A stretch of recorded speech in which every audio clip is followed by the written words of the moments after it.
bring about fruit to His plan. We need to trust Him. It will just not be sometimes the way we imagine it. Oftentimes it is not. It rarely is, okay?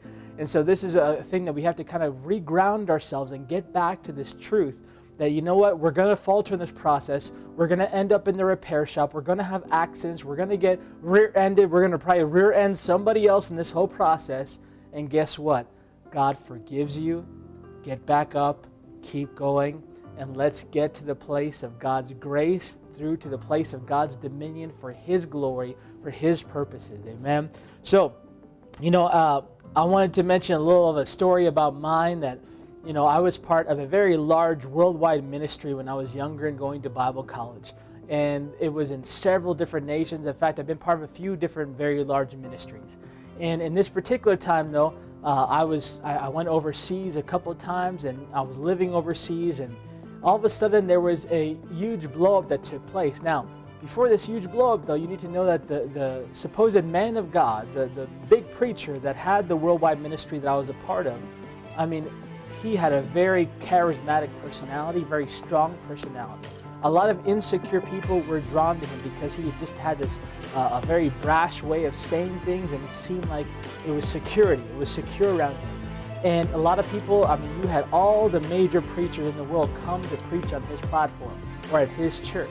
And I coveted that platform. I had an opportunity to share and speak on there one time, a short testimony, and anyone that was a preacher wanted to speak there, okay? And so I had that in my head that one day I'm going to be preaching on this platform. One day I'm going to be speaking up here. One day I'm going to be part of this ministry and be one of the key leaders, so to speak, yada, yada, yada, right? And that's part of the problem in a lot of toxic environments. That's the carrot that's dangled in front of you, a candle of promotion. That if you do such and such, you'll work your way to the top and you will get the same platform and have the same appearance that this supposed man of God has. Now, the problem was that this man of God fell. When he fell, the whole ministry fell apart. And so did all the people underneath as well. Why? Because all of a sudden their claim to fame fell apart as well. Because it wasn't about God, it was about the platform.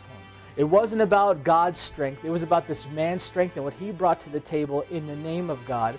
And they wanted that same fame or popularity or to climb on his coattails, which he kind of offered in a lot of ways to all of us, to do. And that's part of how that little empire was built, so to speak, right? And so, nonetheless, I still love that man. I care about him. I have an affection for him, but I believe the way the whole ministry was set up was very wrong and very toxic. And many of us might have come from environments like that as well. Now, the problem is, again, when he fell, all of a sudden, so did my dreams, my aspirations, what I thought was God. My pathway to success crumbled.